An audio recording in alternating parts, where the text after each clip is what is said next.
안녕하십니까. 2021-0579 배수민입니다. 오늘 제가 발표할 주제는 나비치의 제작 과정에 대해서입니다. 일단 발표를 시작하기 전 총이치에 대해 말씀드리겠습니다. 총이치란 상악 또는 하악의 자연 치아가 모두 상실되었을 때 상실된 치아와 그 주위 조직을 대체하는 가철성 보철물의 일종이고 틀니라고도 부릅니다. 치아가 상실되면 치조골은 흡수되어 위축되는데 그 흡수 정도는 개인차뿐만 아니라 부위별로 다르기 때문에 상실된 치아와 흡수된 치조골 부위를 인공물로 대체시키기 위한 총이치 설계는 앞골에서 의치를 지지하고 있는 조직 형태의 변화량과 위치에 의해 결정됩니다. 따라서 성공적인 총이치를 제작한다는 것은 상실되었던 조직과 같은 양으로 같은 위치에 회복시킨다는 것을 의미합니다. 하지만 사전 발치 기록이 없는 경우는 이러한 양과 위치를 정확히 추정하기가 어렵습니다. 또한 총이치는 고정이 확실한 치아에서 유지와 지지를 얻는 고정성 치과 보철물이나 잔존치와 뼈를 덮고 있는 점막에서 유지와 지지를 얻는 가철성 국소이치와는 다르게 치조골을 덮고 있는 점막과 그 조위 조직으로부터 유지와 지지를 얻기 때문에 위치의 안정성과 기능 회복 면에서, 특히 저작 기능 면에서 매우 불리하다고 할 수 있습니다. 총이치의 제작은 치료실과 기공실 간의 일련의 긴밀한 협업의 과정에 의해 제작되기 때문에 과정 중에 사소한 실수도 결과적으로는 불만족스런 총이치를 만들 수가 있어 매 과정마다 정확하고 정밀하게 진행되어야 하는 특성을 가지고 있습니다. 또한 총이치의 인공치아 배열은 제3대구치를 제외한 28개 치아를 인공치아로 대체하는 것으로 치아의 기능인 저작, 발음 및 심미 기능을 회복하는 것 이외에도 의치의 안정성과도 밀접한 관계를 갖고 있기 때문에 특수한 교합 이론이 적용되어야 합니다. 총이치를 제작하기 위해서는 의치상 및 인공치아의 소요 성질에 맞는 재료 개발과 정밀하고 정확한 제작을 위한 기자재 및 이의 사용법의 개발 등도 필수적입니다. 종합적으로 볼 때 성공적인 총이치를 제작하기 위해서는 총이치와 관련된 구강의 해부학 구조를 이해하고 치료실과 기공실 양자 간의 긴밀한 협조관계를 유지하고 위치의 기능과 안정성을 위한 교합이론 그리고 총이치 제작에 필요한 재료학적인 지식 및 장비에 대한 취급법을 숙지하고 있어야 합니다. 그럼 지금부터 나비치의 제작 과정에 대해 설명하겠습니다.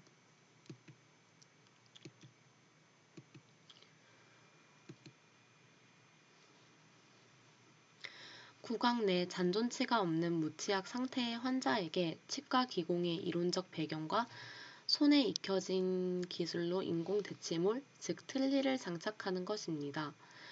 먼저 환자가 내원을 해서 진단 및 치료 계획을 수립하고 구강 내 검사를 해야 합니다.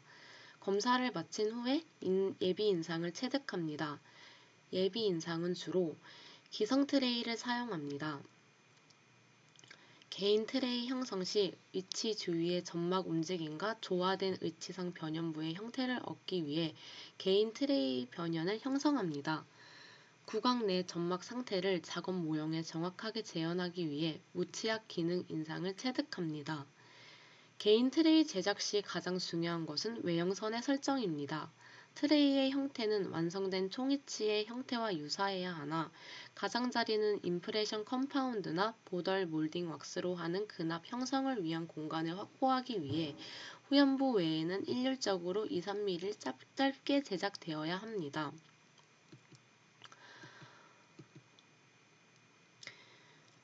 이렇게 제작된 작업 모형은 최종 기능 인상체에 경석골을 부어서 제작한 모형으로서 이 모형을 이용하여 보철물을 제작합니다. 최종 기능 인상을 취급할 때는 변형되지 않도록 주의해야 하며 박싱법을 이용하여 제작하는 것이 효과적입니다. 박싱법은 최종 인상체에서 매우 중요한 변연을 보호하고 작업 모형의 기저부를 일정한 두께와 형태로 만들고 주입한 석고가 흘러내리지 않도록 인상체의 변연 주위를 감싸서 측벽을 형성해주는 방법입니다. 기초상은 교합제와 더불어 교합상을 이루고 구강 안에 시석하여 상하악의 교합관계 체득 및 인공치아 식립 시 교합상의 안정과 적합을 시행하기 위해 제작하는 임시 형태의 의치상입니다. 하지만 주 모형을 토대로 만들어졌으며 교합제가 올라가고 인공치 배열 후 수지의치 제작 등의 베이스이기 때문에 기초상은 곧 최종 인상이라고 할 수 있습니다. 기초상 전에 일단 외형선과 치조 정선을 기입해야 합니다. 상악의 경우는 순소대, 순측 전정, 협소대, 협측 전정, 익돌 상악 절은을 지나 국외소화를 통과하고 반대측으로 이어집니다. 하악의 경우는 순소대, 순측 전정, 협소대, 협측 전정, 구후 융기, 후염 부위를 지나 치조 설축구 설소대를 지나 반대측으로 이어집니다. 또한 압력과 언더컷에 의한 손상을 방지하기 위해 릴리프와 블랙아웃을 해줍니다. 위와 같은 준비가 끝나면 자가 중합 레진을 이용해 기초상을 제작합니다. 먼저 레진 분리제를 도포합니다.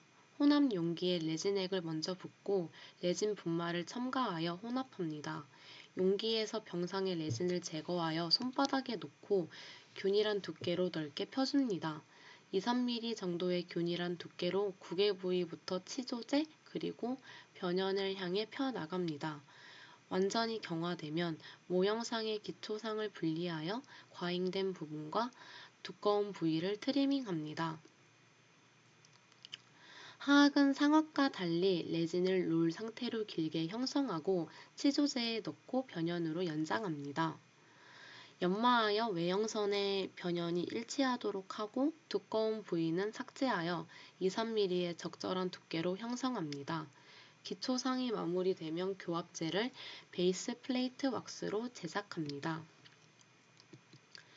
그 다음 교합 체득도 해주어야 합니다. 상하악 간의 관계 점중선, 구각선, 상순선, 하순선을 표시해 줍니다. 이렇게 교합 체득된 작업 모형을 교합기에 부착시킨 뒤 심미와 기능을 고려하여 인공치를 배열합니다. 인공치를 배열할 때는 상악 전치, 하악 전치, 상악 구치, 하악 구치 순서대로 배열합니다.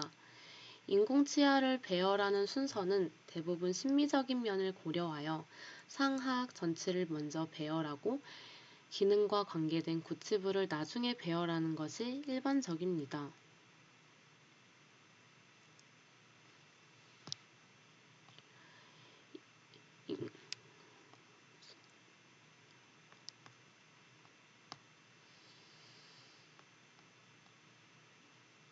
인공치 배열이 마무리되면 인공치에서 의치상 변연에 이르는 의치상 부분을 베이스 플레이트 왁스 등으로 형성하여 치아 상실 이전의 자연 조직 형태로 다듬습니다.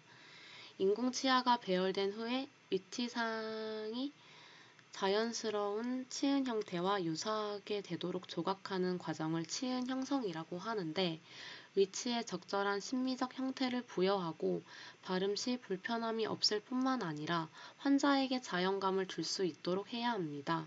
또한 위치의 연마면 형태는 의치의 유지에도 중요하므로 주변의 조직과 조화를 이루도록 해야 합니다. 환자의 구강 내에 시적하기 위한 상태의 왁스 의치를 시적 의치라 하는데 이러한 상태에서는 시적 시 치아와 의치상이 자연스럽게 보이도록 적절히 형성해주고 아주 섬세한 조각은 필요하지 않습니다. 왜냐하면 시적 시 필요에 따라 인공치아 배열 수정, 의치상 형태 수정 등이 수반될 수 있기 때문입니다.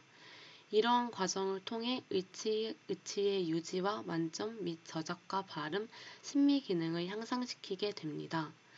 의치상 조각을 마무리할 때는 치아 면에 묻은 왁스 막은 조각도로 섬세하게 긁어서 제거하거나 왁스 용해제를 탈지면에 적셔 닦아내야 합니다. 과잉의 왁스 용해제가 치은이 형성된 부위에 닿지 않도록 세심한 주의를 해야 하고 곧 찬 비눗물로 치아를 닦아 왁스 용해제를 깨끗하게 세척합니다.